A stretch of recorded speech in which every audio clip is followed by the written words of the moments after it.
a parlé des émotions négatives, mais je voulais parler aussi des émotions positives, puisqu'il va falloir neutraliser ces émotions négatives ou arriver à creuser pour trouver le positif de nos émotions négatives, comme ce qu'on a vu précédemment.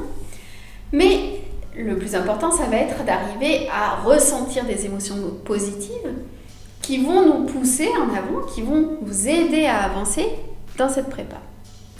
Donc, quelques méthodes pour ressentir des émotions positives et être dans un état d'esprit positif. Tout d'abord, il y a un exercice qui prend aussi 30 secondes, qui est très indiqué, qui est très facile, qui permet à la fois de dormir facilement et qui permet à la fois de ressentir de la gratitude. C'est l'exercice qui s'appelle 3 kiffs par jour. Donc 3 kiffs par jour, il s'agit d'avoir un petit carnet qui peut être ton carnet de suivi, mais qui peut être un petit carnet posé à côté de ton lit. Et avant de t'endormir, tu mets la date, 3 points, et tu détermines 3 plaisirs, 3 petits kiffs ressentis dans la journée.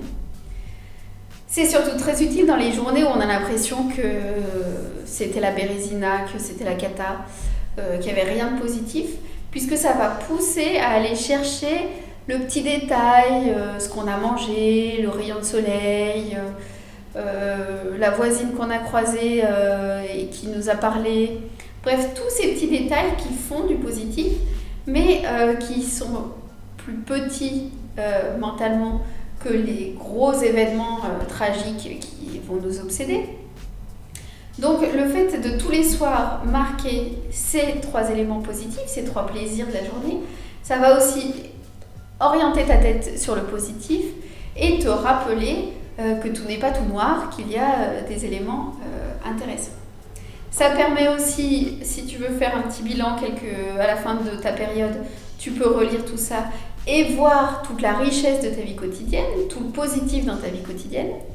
Donc c'est vraiment un outil que je recommande à tous les gens que je croise, puisque c'est très positif. Ça se base sur les théorèmes les théories de la gratitude, c'est-à-dire que pour être heureux, il faut ressentir de la gratitude. Ça nous entraîne dans un état de bonheur, tout simplement. Il y avait aussi une petite citation que je voulais partager avec toi, que je vais reprendre à l'instant. Donc en fait, ce sont les théories de Spinoza qui dit que la joie, c'est le passage de l'homme d'une moindre à une plus grande perfection. Donc en fait, c'est l'idée que chaque fois que nous grandissons, que nous progressons, que nous accomplissons un peu plus selon notre nature propre, nous sommes dans la joie. Tout ce qui augmente notre puissance vitale, tout ce qui nous tire vers le haut, nous met dans la joie. Donc normalement, la classe préparatoire devrait être une période de joie intense, puisque l'objectif de tout ce que tu es en train d'apprendre, c'est justement de te tirer vers le haut, de te faire grandir, d'être une plante qui va grandir en connaissance,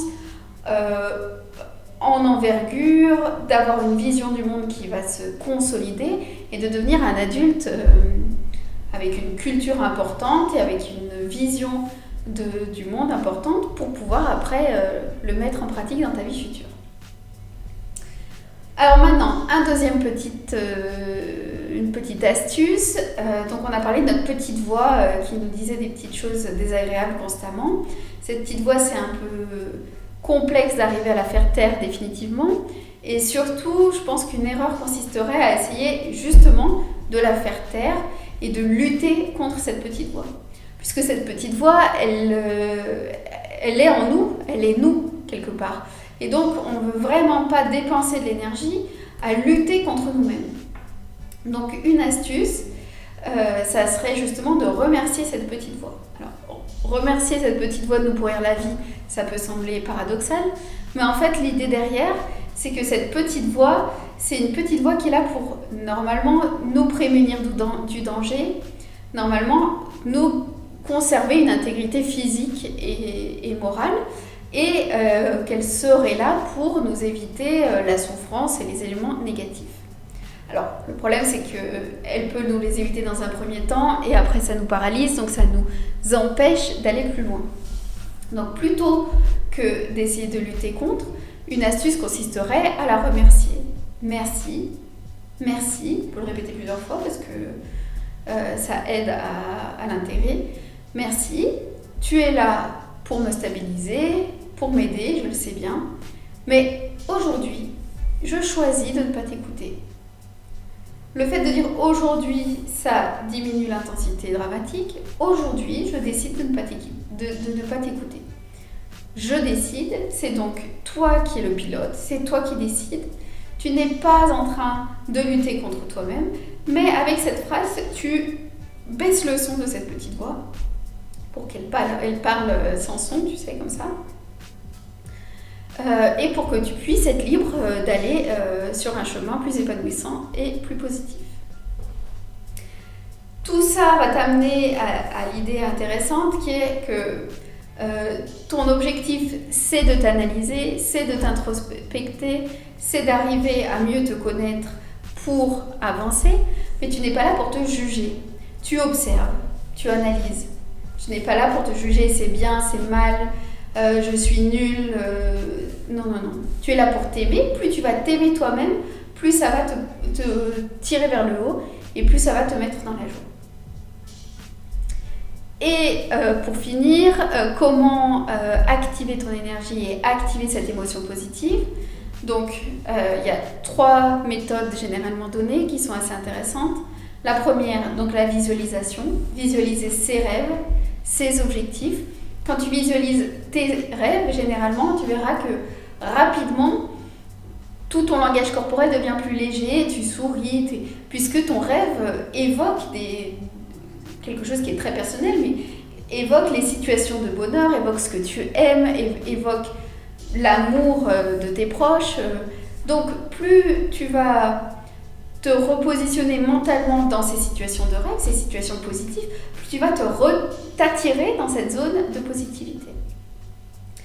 Ensuite, une autre manière, c'est d'être très présent au présent, très attentif. La présence, c'est le fait de ne pas être toujours en train de penser à 25 choses en même temps, à manger en train de penser à quelque chose d'autre, à être avec des amis ou avec tes proches sans être vraiment dans ce moment-là. Ça crée beaucoup d'insatisfaction. Au contraire, c'est d'être présent, de faire cet exercice pendant la récréation, le matin avant d'arriver en classe, le soir. Quand tu es dans un moment, tu te concentres sur tous les petits détails. Tu te concentres sur le toucher de la table, sur la tasse de café, sur le goût du café, sur la petite mousse autour du café. Tu es vraiment présent et attentif avec tes amis quand ils te parlent ou avec tes parents. Juste, tu focalises pour avoir du temps de qualité, à défaut d'avoir beaucoup de temps. Et enfin, si tu as besoin vraiment d'une pompe à énergie, d'une pompe à dynamisme, reviens sur les connaissances de ton pouvoir et de tes qualités. Reviens sur la liste des choses que tu as déjà réalisées avec succès, sur tes qualités. Ramène-toi dans cette zone où tu vas te sentir tout puissant et tu vas retrouver la confiance en toi. Une dernière chose, tu as beau faire beaucoup d'efforts sur toi-même pour travailler sur ta positivité, pour travailler sur ton énergie positive.